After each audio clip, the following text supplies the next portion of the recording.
Young है but आपके already कुछ रिस्क फैक्टर्स हैं, and then suddenly you start running on treadmill, तो एकदम से कोलैप्स हो गया। सो वी डोंट नो कि पीपल गेट इवेल्युएटेड और नॉट, और they just assume they are healthy. मतलब सिर्फ आपको प्रॉब्लम नहीं है तो आप अज्यूम कर रहे हैं कि आप हेल्दी हैं, क्या हो।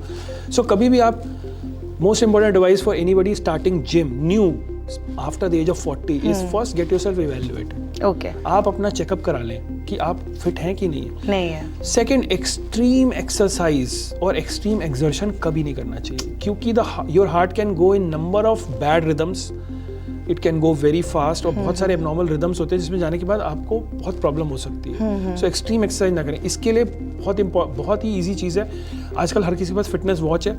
Keep a fitness watch, keep an eye on your heart rate. The very simple formula for this is 180 minus age. Okay, so अगर आपकी एज 40 है तो आपका 180 माइनस 40, आपका हार्ट रेट 140 या उसके आसपास रहना चाहिए अच्छी एक्सरसाइज में।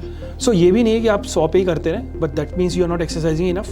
बट ये भी नहीं है कि 160 170 पे आप कर रहे हैं या 180 पे कर रहे हैं। So that way if you have a watch you will be able to regulate it. आप रुक सकते हैं, रेस्ट ले सकते हैं, आपका हार्ट रेट कम हो जाएगा, start again. But the most important thing is whenever you start any exercise, get yourself thoroughly checked.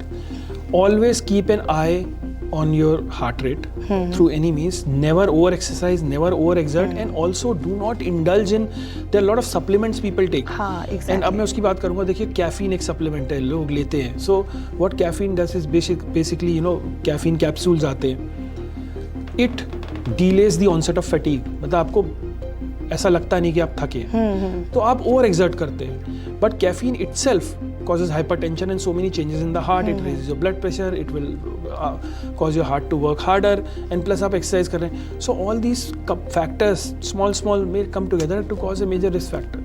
And इस तरह के जो cases आए हैं वो उनकी डिटेल में स्टडी करना ज़रूरी है कि क्या उनको कोई रिस्क फैक्टर्स था या नहीं था।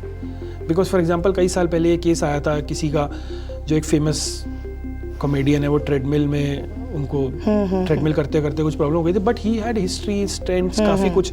सो ऑफन किसी की हिस्ट्री पता नहीं होती है। Sometimes there are people who have major histories, who have hypertension, stents वगैरह वगैरह, एंड वी थिंक दी, मतलब हर किसी के साथ नहीं हो सकता, लेकिन क्या पता हो, इसलिए आप अपने आप को उसके लिए तैयार रखिए और प्रिकॉशन